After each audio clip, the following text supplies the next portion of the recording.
বন্ধুরা, আজকে আমরা আলোচনা করব তিনটি বড় আপডেট নিয়ে। প্রথমে শুরু করছি পল পগবার খবর দিয়ে। জুভেন্টাস এবং পল পগবা উভয় পক্ষের সমঝোতার মাধ্যমে সম্পর্কের ইতি টেনেছে। ডোপ টেস্টে নিষিদ্ধ পদার্থের উপস্থিতির কারণে পগবার 4 মাসে নিষেধাজ্ঞা রয়েছে, যা মার্চ মাসে শেষ হবে। 2023 সালের সেপ্টেম্বরে ডিএইচইএ এর জন্য ইতিবাচক পরীক্ষার পর তার 4 বছরের নিষেধাজ্ঞার ক্রীড়া আদালত কমিয়ে 18 মাসে নিয়ে আসে। পগবা তার নতুন অধ্যায়ের জন্য মিয়ামিতে প্রশিক্ষণ নিচ্ছেন এবং জুভেন্টাসের পক্ষ থেকে তাকে শুভ কামনা জানানো হয়েছে। পগবা বলেন, জুভেন্টাসের হয়ে খেলার স্মৃতি আমি সবসময় লালন করব। এবার চলে আসি পর্তুগালের অসাধারণ জয়ের দিকে। পর্তুগাল নেশন লিগে পোল্যান্ডকে 5-1 গোলে পরাজিত করেছে।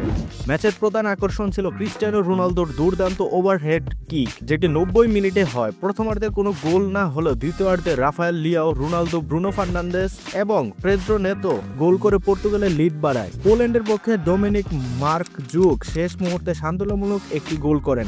এই জয়ে পর্তুগাল কোয়ার্টার ফাইনালে নিশ্চিতভাবে পৌঁছে গেছে। শেষে স্পেন বনাম ডেনমার্কের ম্যাচের আপডেট। কোপেনহেগেনে স্পেন 2-1 গোলে ডেনমার্ককে হারিয়ে গ্রুপ A4 শীর্ষস্থান নিশ্চিত করেছে।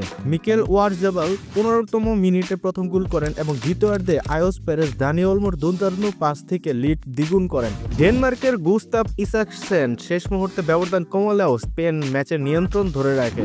এখন স্পেন তাদের পরবর্তী ম্যাচে সুইজারল্যান্ডের মুখোমুখি হবে। এটাই ছিল আজকের আপডেট। যদি ভিডিওটি ভালো লেগে থাকে তাহলে লাইক, শেয়ার এবং সাবস্ক্রাইব করতে ভুলবেন না। আবার দেখা হবে পরবর্তী ভিডিওতে। ধন্যবাদ।